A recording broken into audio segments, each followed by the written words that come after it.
जो वातावरण है ऐसे में से सत्र छोटा होना लाजमी है।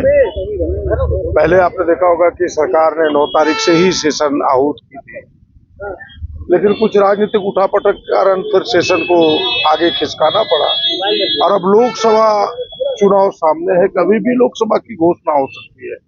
ऐसे में से अगर आप बजट सत्र को लंबा कर दे तो फिर बजट बीच में ही अटक के रह जाएगा। इसलिए सरकार ने बड़ी बुद्धिमानी से होशियारी की है कि मेरा बजट भी पास हो जाए और इस पर थोड़ी चर्चा भी हो जाए और राज्य के कामकाज भी आगे बढ़े। इसलिए सरकार ने सेशन को छोटा किया है और आज हमारे गठबंधन के तमाम विधायक थे, 1-2 विधायक व्यक्तिगत कारणों से नहीं आ पाए थे, कल सारे लोग उपस्थित होंगे और सबने कहा है कि हम सब एकजुट होकर के जो सरकार की बातें हैं, जनता की बातें, उन बातों को विधानसभा में रखूंगा। प्रतिपक्ष जो काल्पनिक बातें कहने जा रही है, उन काल्पनिक बातों को से पर्दाफाश करें। लेकिन ये आखिरी बजट होगा सरकार का, जो वादा आप लोगों ने आज से 4 साल पहले किया था, क्या ये दावे के साथ कह सकते हैं कि अगर ये बजट पूरी तरीके से लागू हो गया तो हर वादा पूरा हो जाएगा?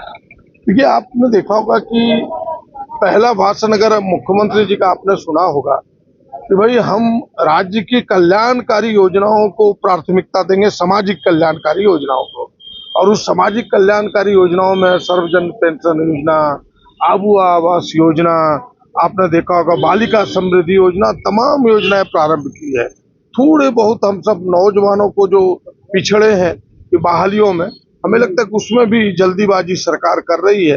अगर यह लोकसभा के पहले ना हुआ तो विधानसभा के पहले बहालियों को भी हम पूरा कर पाए। लेकिन बीजेपी तो कह रही है आप भविष्य को बेच रहे हैं। बोले पेपर लीक इतना किसी राज्य में हुआ, इतना ज्यादा पेपर लीक, इतना एग्जाम कहना सही है। यह पेपर लीक पहला झारखंड नहीं है, झारखंड 42वां स्टेट है। अभी यूपी में भी आपने देखा पेपर लीक की घटनाएं हुई।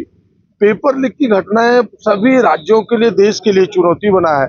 इसीलिए अभी देखा होगा आपने कि भारत सरकार ने भी हमारे राज्य के बाद कड़े कानून लाए।